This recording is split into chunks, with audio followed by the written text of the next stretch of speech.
Buenas tardes, chicos. Espero se encuentren muy bien. Espero hayan pasado unas bonitas festividades. Un abrazo a la distancia para todos.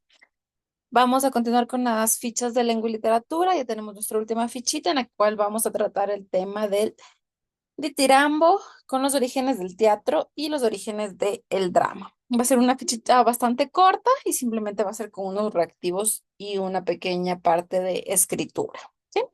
Entonces, iniciamos con la primera interrogante de qué es un ditirambo, ¿no? El ditirambo viene a ser una práctica que se daba en los festivales en Grecia, en la antigua Grecia, en honor al dios Dionisio, el dios del vino, el dios de las festividades.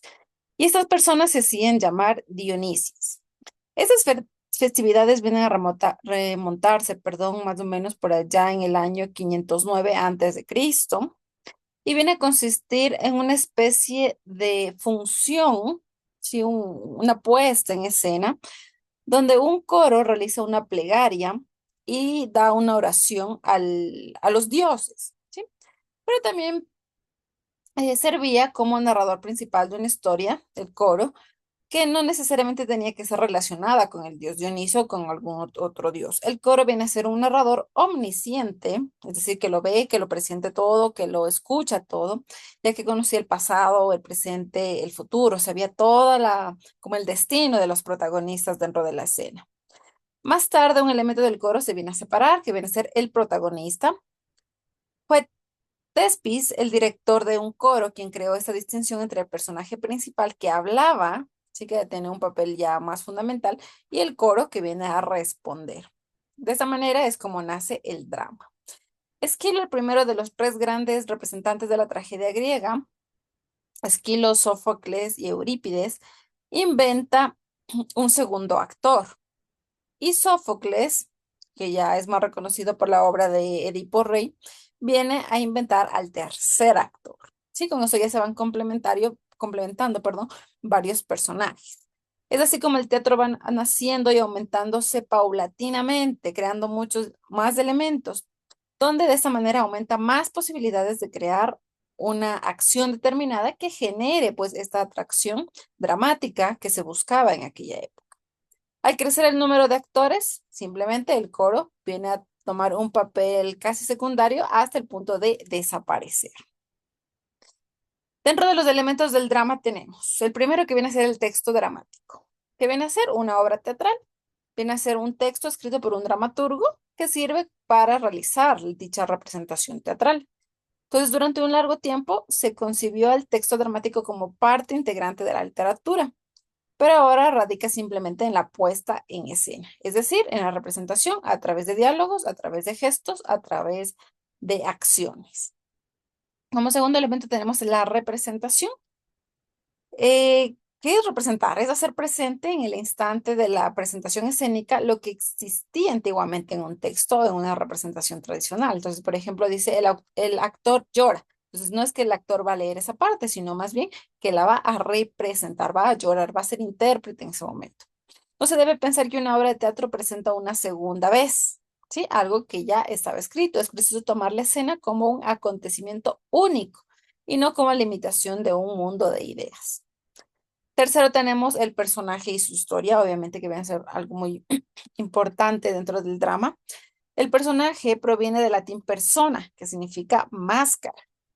Sí, en Grecia las personas utilizaban una máscara y con eso se podía dar a conocer que era un actor y de esa manera desempeñaba el papel de actor. En un inicio simplemente existían máscaras que tenía como que varios colores o varias distinciones y una persona podía hacer el uso de varios personajes al mismo tiempo. Pero como ven, conforme se fueron aumentando más personajes, pues de la misma forma se va creando pues más acciones para las distintas personas. ¿Sí? A partir del Renacimiento hasta el clasicismo, el personaje se complejiza, se compone de un conjunto compacto de rasgos psicológicos individualizados. Más tarde, con el surgimiento de la burguesía, el personaje se afirma como un individuo que forma parte de una sociedad, formando así un solo cuerpo como el intérprete, con el actor, hasta llegar a ser imposible toda distinción. Es decir, que ahora simplemente es ponerse en escena y representar al personaje que uno está interpretando, ¿sí? Vivir, ser el personaje. Siguiente elemento tenemos el diálogo, que el diálogo dramático viene a ser un intercambio verbal entre los personajes que existen dentro de la puesta en escena. Tenemos diálogos entre un personaje visible y otro invisible, diálogo entre un hombre y un dios o un fantasma, diálogos entre un ser animado y un ser inanimado, es decir, una conversación telefónica entre máquinas, diálogos del personaje con el público, porque en muchas ocasiones la interacción con el público es muy importante. Entonces, tenemos varios tipos de diálogos que pueden utilizarse. El tiempo. La representación solo existe en el presente común del actor, el lugar escénico y el espectador. La escena no reconstruye un acontecimiento pasado, sino un lugar ante nosotros en un presente perpetuo. Es decir, en ese momento nosotros podemos ver la escena. No es que estamos recordando algo pasado, sino que lo estamos viviendo en ese momento. Es el en vivo, ¿sí? Por lo general, lo que vemos en un drama son los momentos de máxima tensión o de máxima comocidad entre los personajes, es decir, los momentos que más nos tienen ahí acongojados, atentos a ver qué pasa, qué sucede, porque obviamente en una novela no nos van a poner 24/7 lo que sucede. ¿Por qué? Porque perderíamos interés, sino que es lo que se hace, igual en las películas, pues nos ponen las partes más interesantes, los diálogos más interesantes, las escenas más, que más las vamos a recordar y nos sirven para crear un contexto. Por último, tenemos la tragedia y la comedia. El drama recoge características de ambas, recordando que en la tragedia, perdón, los personajes no pueden vencer al destino o a la muerte. ¿Sí? Siempre van a tener ese destino final. Y la comedia, en cambio, trata temas un poco más ligeros, divertidos, entretenidos, con finales un poco más felices. Para la actividad de esta semana, con la cual concluiremos, tenemos aquí un fragmento de la leyenda de Orfeo y de Eurídice para que ustedes la puedan leer y con base a ello ustedes van a ir respondiendo la actividad. Entonces tenemos 5 reactivos. Si están viendo el video, pues aquí tenemos las respuestas correctas, pero con todo es importante que lo lean. Y la sexta pregunta va a ser que con base al texto anterior, ustedes deben crear su propio texto dramático. Para ello hay que tomar en cuenta que todos los elementos que tenemos aquí, desde la creación del texto dramático, la representación, cuáles son los personajes, cuáles son los diálogos que van a hacer, el tiempo, cómo se va recorriendo y obviamente si es un texto dramático de tragedia o de comedia, es decir, o va a terminar en la muerte o va a terminar en un final divertido o un final feliz. ¿Sí? Entonces, esto más o menos tendrá una extensión de una página. Yo creo que es suficiente una página para que ustedes puedan interpretar una historia. Obviamente tienen que identificarse los diálogos como están en la parte superior. Los guiones nos sirven para identificar qué es lo que dice la persona y esto siempre va a ir en reguioncito. Esto es clamor feo. ¿Qué fue lo que es clamor feo o poderoso A? ¿Sí? Entonces, esto nos ayuda a nosotros a identificar los diálogos, igual tomar en cuenta las descripciones de los personajes, si son buenos, si son malos, obviamente no exagerando en las descripciones, siempre dejando un poco a la imaginación del lector y colocando un título novedoso, un título llamativo con el cual nosotros podemos identificar a nuestro texto. ¿Sí?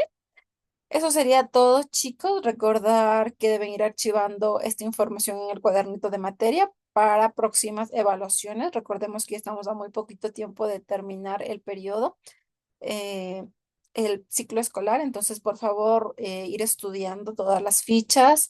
Se va a tomar en consideración muchas de los reactivos que se encuentran en las fichas académicas o simplemente la información que se encuentra en las guías pedagógicas. Entonces, darse una lectura, ir leyendo nuevamente para que no haya problema en los exámenes.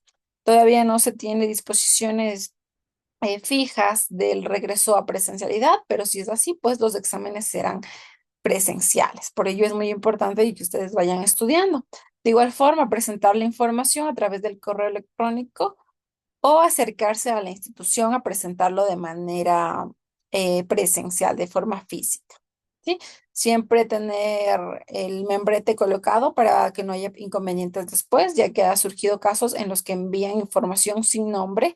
De igual forma, el correo electrónico poner en el asunto el nombre, apellido del estudiante y el nivel en el que está cursando. En este caso sería primero B. ¿Sí? Tomar en consideración esas recomendaciones para que no haya ningún inconveniente. Si tienen alguna duda, alguna inquietud, hacérmelo saber a través del tutor o a través del correo electrónico. Sí, eso sería todo por, por la ficha de esta semana. Nos vemos en una próxima oportunidad. No sin desearles que tengan un bonito fin de año, que disfruten con su familia, con sus amigos, con sus seres queridos, igual que la Navidad.